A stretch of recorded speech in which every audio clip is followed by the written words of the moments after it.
여러분, 2강 수업을 본격적으로 한번 시작해 보겠습니다. 2강 수업은요, 여러분이 가지고 있는 재선 참고서 제3페이지가 되겠습니다. 자, 3페이지부터 이 수업을 시작해 보겠습니다. 1. 재련, refining 개요 이렇게 되어 있습니다. 자, 우리가 이제 재선이 이제 고로를 통해서 철광석을 장입하고 그 재련을 하는 겁니다. 그래서 이제 여기에서 이제 포스코나 포스코 포항제철소나 포스코 광양제철소는요, 이제 그 다음에 현대제철 당진제철소는 뭐라고 되어 있냐면 요 밑에 선강일관제철소라고 되어 있습니다. 선강일관제철소. 물론 이제 종합제철소라는 것은 재선, 재강, 아변까지인데 아변이 없어도 제철이 될 수 있습니다. 그래서 선강일관제철소라고 하는데 선이라는 것은 뭐냐면 여기에 선철을 생성합니다. 그래서 재선이 되겠습니다. 자, 여러분 여기 한번 보면 선자 있죠. 선자는 금속하는 금이 있고 먼저 선이라는 게 있습니다. 그래서 금속을 생산하는데 쇳물을 제일 먼저 생산하니까 재선이라고 합니다. 이 재선은 불순물이 좀 많아요. 그래서 이걸 이제 불순물을 제거하는 정면 작업을 하는 것이 뭐냐면 제강입니다. 이 제강에서는 연속 주조 공장을 통해서 뭐를 하느냐 하면은 이제 슬래브나 블룸, 빌렛과 같은 반 제품을 만듭니다. 중간 제품을 만듭니다. 그렇게 해서 이 슬래브 블룸 빌렛을 아변 공장에 가지고 가면은 다양한 이렇게 이제 그 최종 제품이 만들어지는데요. 왜 여기서 종합제철소를 성강일관제철소라고 하느냐 하면은 아변은요, 그 아변은 쉽게 말하면은 저 종합제철소에서 성강일관 제철소에서 생산한 슬래브나 블룸 빌렛을 식은 상태로 또 다른 그 아변 공장으로 옮겨서 제조를 해도 되는데 이 고로 재선 공장에 있는 것은 뜨거운 쇳물이 나오는 것을 이걸 선철이라고 하고 뜨겁기 때문에 녹아있기 때문에 용선이라고 하는데 이 용선을 말이죠. 바로 이웃에 제강 공장이 있어야만 전로에 갖다 공급을 하면은 바로 거기에서 이제 뜨거운 상태에서 산소를 불어넣어서 이제 정면을 하는 거예요. 그래서 재선하고 제광, 고로하고 전로, 제강 같은 것은 같이 연결이 돼야 됩니다. 뜨거운 용선을 빨리 공급해 줘야 됩니다. 자, 그러면 이제 본격적으로 한번 시작해 보겠습니다. 1번 고로는요, BF라고 합니다. 블라스트 파니스. 높을 고자로 씁니다. 그래서 여러분 고로 성강일관 제철소는 보면 굉장히 굴뚝이 높아요. 그래서 이걸 고로라고 합니다. 영광로가 높이가 높아요. 그래서 고로라고 합니다. 그래서 요거는 블라스트 퍼니스 해가지고 BF로 표시 많이 합니다. 재선이라는 건 여러분 뭐냐면 아이언. 이제 우리가 이 재선을 배울 때는 여기에서는 철광석에서 좀 불순물이 많이 포함되어 있는 선철을 제조하는 것을 우리는 철이라고 합니다. 아이언 메이킹이라고 합니다. 자, 그럼 이 고로에는 뭐를 주로 장입하느냐면 우리가 당연히 철광석을 장입해야 되겠죠. 그런데 이 철광석이 말이죠. 철광석이 이제 광산에서 깨고 막 다이너마이트를 넣고 깨고 배로 이동하면 이게 큰 입자도 있지만 작은 가루로 된 철광석도 많아요. 그래서 우리가 고로에다가 철광석 큰 덩어리를 넣거나 가루로 된 것을 넣어버리면은요, 이게 뜨거운 공기가 안 통해 가지고 환원이 잘 안 됩니다. 그래서 지금까지는 아직도 뭐를 하느냐 하면은 철광석을 너무 큰 것은 적당한 크기로 깨고 가루는 열을 가해 가지고 구멍이 뚫린 다공성 소결광을 만듭니다. 이 소결광을 만들면은 이 사이로 뜨거운 공기가 통하면서 이게 환원이 잘 됩니다. 그래서 고로에서는 특히 있잖아요. 철광석도 적당한 크기의 덩어리로 만들고 석탄도 마찬가지입니다. 적당한 크기의 덩어리로 만들어지는데 그걸 코크스라고 합니다. 그래서 이 고로 조업은 고로에 철광석을 장입하고 코크스를 태워가지고 철광석 이 속을 용해하는데 여기에 용해를 하면은 철광석에는 뭐냐면 Fe2O3, Fe3O4 등의 산소가 결합되어 있습니다. 그래서 코크스는 C이잖아요. 그죠? 이 코크스가 철광석과 반응해서 산소를 제거합니다. 그렇게 해서 거기에서 나온 철을 우리는 선철이라고 합니다. 선철인데 어떤 때는 또 용선이라고 합니다. 녹아있기 때문에 고로에서 녹아있는 상태는 용선이라고 합니다. 이것을 제조하는 공정입니다.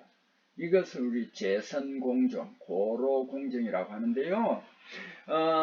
포스코나 현대제철이나 이런 곳에서도 이 선강일관제철소에서는 아직은 이 철광석을 소결하고 코크스를 만듭니다. 이렇게 해서 고로에 넣기 때문에 제선공정이라는 주공정은 고로조업이 맞아요. 그런데 철광석을 소결하는 거, 코크스 제조하는 거, 이 공정들도 넓은 의미에서는 제선공정이 된다는 거 알아두세요. 재련은 우리가 이제 기본적으로 보면 우리나라는 지금 이제 유명한 제철소들도 많잖아요, 그죠? 근데 울산에 가면 또 뭐가 많으냐면은 철이 아닌 비철금속 재련이 있습니다. 세계적으로 유명한 LSMNM이라고 이거는 동재련소가 있어요, 울산에. 그 다음에 또 뭐가 있냐면 고려 아연 재련소가 있어요. 이 고려 아연 재련소에서는 납도 나오고 이렇습니다. 그 다음에 요즘은 이제 그 압연만 하고 있는데 울산에 가면은 울산 알루미늄이라는 회사가 있습니다. 이거 본래 옛날에는 습식 재련을 했습니다. 그래서 이 책에서는 뭐냐면 저자분들이 재련이라는 걸 반드시 철강 재련만 하는 게 아니고 그 비철 금속 이 재련법하고 합쳐서 이걸 재련이라고 했습니다. refining. 이 재련은 건식 재련하고 습식 재련, 전기 분해해서 재련하는 전해 재련, 정련법 요 네 가지가 있습니다. 그러면 습식 재련은 뭐냐? 원광석, 원광. 우리나라는 주로 우리나라에서 광석이 별로 안 나지, 그죠? 원광 및 예비 처리 광석을 이 수용액이나 기름기 있는 유기용매를 이용하여 이제 추출을 합니다. 그 다음에 환원 등 여러가지 처리 과정을 거쳐 금속 추출하는 재련법이 이게 습식 재련입니다. 그 액체 상태에서 하여튼 녹여서 재련한다. 이 유기용매라는 말이 나오는데 유기용매는 뭐냐면 유상, 기름상의 물질로 물에 잘 녹지 않고 휘발이 잘 되며 세정력이 높고 특이한 냄새가 나는 물질을 유기용매라 한다는 거 알아두고, 자, 이게 이제 어떤 학생들은 좀 불안하겠지만은 어떤 때는요 선강일관제철소가 뭐냐는 이런 것도 실기시험에도 나오는 경우가 있습니다. 선강일관제철소라는 것은 제선, 제강 공정을 한 곳에서 적용해 가지고 이제 종합적으로 이제 철 제품을 강 제품을 만든다. 정확하게는 강 제품이죠. 강 제품. 그 다음에 최종 제품을 만드는 제철소가 선강 일관 제철소다. 이런 것도 간혹 우리 이제 난이도가 그리 높진 않지만은 실기에 나올 수 있다는 것을 꼭 알아두시기 바랍니다. 자, 그 다음에 6페이지입니다. 이렇게 이제 중간중간에 설명이 되어 있기 때문에 제가 이렇게 조금 뛰어넘겠습니다. 건식 재련. 이 이제 포스코 같은 것은 건식 재련입니다. 우리 철강 재련은. 빠른 반응 속도를 이용하여 금속을 대량 신속하게 생산하는 보온조업입니다.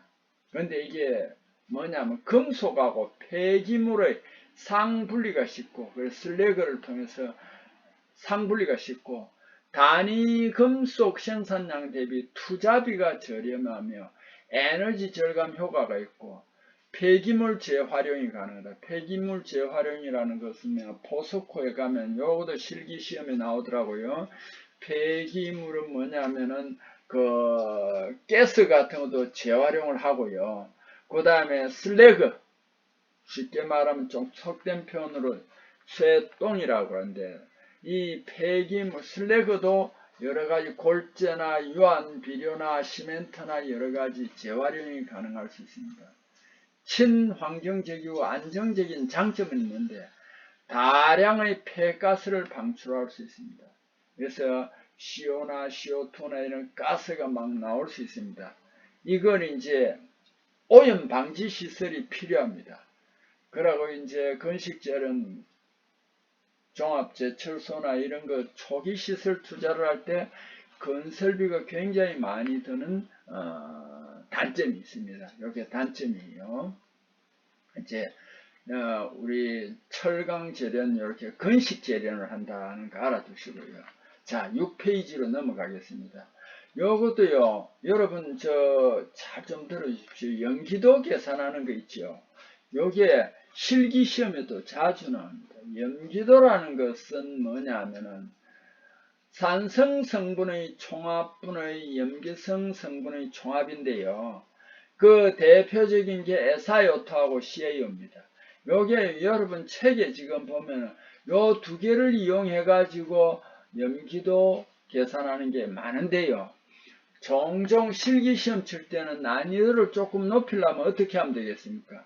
CaO 성분하고 FeO 성분을 내놓고 SiO2하고 Al2O3 성분을 네 개를 내놓고 염기도를 구하라 이러면 어떻게 됩니까? 요 밑에 있는 것들이 나오면 그거는 요 밑에다. 위에 있는 것 중에 위에다 해가지고 그러니까 SiO2하고 분의 CaO 요거 하나씩으로 하는 경우가 많은데 두 개씩으로 해가지고 염기도를 계산하라는 것도 할 수 있을 겁니다. 그래서 여기 굉장히 중요하다는 거 알아두시고요. 규산도는 염기성 산화물 중의 전체 산소 무게분의 SiO2 중의 산소 무게다. 그래서 구리, 납, 정연할 때의 규산도는 0.9 내지 1.5가 되겠습니다. 자, 여기까지 이제 7페이지까지 했고요. 그 다음 또 넘어가 봅시다. 9페이지. 자, 요거 이제 중요합니다. 광석을요, 우리가 이제 오스트레일리아에서 철광석을 수입할 때, 그 오스트레일리아도 요즘 광석을 캐려면은 지하로 들어가가지고 막 그 이제 다이너마이트는 터뜨릴 거 아닙니까? 그죠? 터뜨려가지고 이제 큰 장비로 이제 배에 싣는데, 배에 싣고 한국에 와서 내렸을 때, 거기서 덩어리가 이렇게 8 내지 30mm, 8 내지 30mm 정도의 크기로 광석이 남아있는 거 있습니다. 이런 것은 그대로 소결 처리를 하거나 펠레타이징 처리를 않고 직접 고로에 사용할 수 있습니다. 근데 이거는 아직 그 안에 불순물이 좀 많단 말이에요. 그래서 피유 환원성은 좀 떨어지지만 이 정립광 8 내지 30mm 될 때는 그대로 쓸 수가 있습니다. 자, 소결광 입도 8mm 이하 분광석, 그러니까 입도가 8mm 이하 분광석은 가루광석이에요. 그러니까 외국에서 이렇게 사왔을 때 이 이하인 가루도 있을 거고 굉장히 덩어리가 큰 게 있습니다. 이건 또 깨야 됩니다. 깨었을 때 적당한 크기로 남는 것도 있지만 8mm 이하의 가루도 나올 겁니다. 어쨌든 입도 8mm 이하 분광석을 이제 열을 가합니다. 한 1000도 이상을 가열해 가지고 그 불순물을 조금 제거하는, 완전히 제거할 수 없으면 어느 정도는 제거하고, 그 다음에 이제 덩어리를 만드는데, 소결이라는 것은 완전히 녹여서 붙이는 게 아니기 때문에 사이에 구멍이 있습니다. 구멍이 있는 5 내지 50mm 입도를 가진 광석, 괴상화라는 덩어리를 했다. 이것이 소결광이에요. 이거 피환원성 우수 하나, 그래도 그 안에 돌멩이 성분, 맥석 성분은 다량 함유되며 펠릿 대비 생산성은 낮습니다. 펠릿이 피환원성이 가장 우수합니다. 펠릿은 어떻게 되냐면 입도가 0.1mm 이하, 아주 작은 가루입니다. 0.1mm 미세 분광, 작은 가루, 요것을 이제 덩어리로 만듭니다. 6 내지 18mm 크기의 입도로 둥글게 만든 거예요. 그래서 이걸 구성한 생펠릿으로 우선 만들고, 이걸 또 그대로 쓸 수가 없고 요걸 열을 가합니다. 약 1200 내지 1300도씨 정도로 가열하여 덩어리로 만든 철광석이 펠릿입니다. 이건 두 번 과정을 거치는데 피환원성이 우수하나 이거 만드는데 비용이 많이 듭니다. 그래서 우리 보편적으로는 소결광을 많이 쓴다. 자, 요거 이제 광석은 요 동글동글하지? 요게 펠릿이에요. 요게 소결광이에요. 요게 코커스고, 이거는 붉은색이니까 적철광인데, 요게 이제 소결이나 펠릿 만들지 않고 그냥 적당한 크기니까 쓰기 때문에 이걸 정립이라고 합니다. 정립. 자, 코커스 요거 다시 한번 봅시다. 입도. 보통은요, 25 내지 75mm. 참, 여기서 제가 요런 것들은 실기에도 적용이 되는 겁니다. 그래서, 이거 뭐 CBT만 하는갑다, 이렇게 생각하지 마시길 바랍니다. 자, 여기에 코커스, 입도 이런 거 나오면 약간 좀 달라요. 어떤 때는 보면 이게 이제 뭐 입도 8mm 했는 것도 있고, 소결광 같으면 6mm 이하도 있고 조금씩 달라요. 자, 보세요. 입도가 이건 8mm인데 여기서는 5 내지 50mm잖아요. 그죠? 그래서 이 입도 같은 거는 딱 그게 맞는 건 아니고 조금씩 다를 수 있는데, 그래서 여기서 제가 빨간 표시를 해둔 것은 여러분이 요걸 하나 기준으로 알아두라는 거죠. 알아두시면 좋습니다. 코커스 입도는 25 내지 75mm. 그래서 코커스하고 소결광을 보니까 작은 쪽도 코커스가 크고 큰 쪽도 코커스가 좀 큽니다. 덩어리가. 자,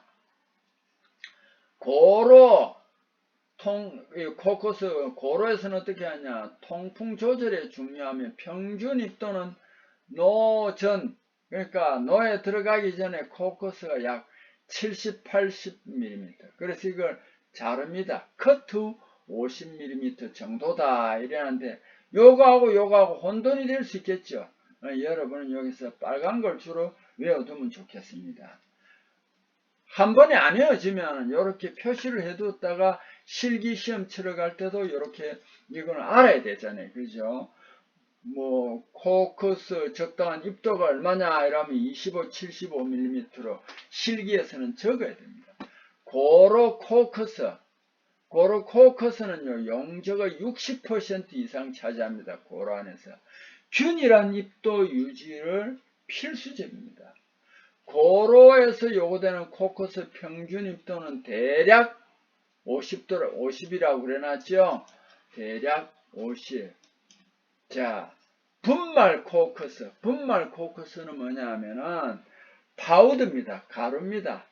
25 내지 30mm의 채로 제거합니다. 코커스를 만들어 가지고 또 이제 식혀 가지고 채를 걸렀을 때 깨진 거 있잖아요. 그래서 눈금이 25mm 내지 30mm 채로 이제 걸러서 제거해 줍니다. 자, 오늘 여기까지 또 이제 2강 수업을 하겠습니다. 자, 2강 수업은 여기에서 여러분 마치겠습니다. 아무쪼록 이 부분을 잘 들어주시고 반복을 해서 좋은 성과가 있기를 바랍니다. 앞으로 계속 여러분과 함께 하겠습니다. 수고했습니다.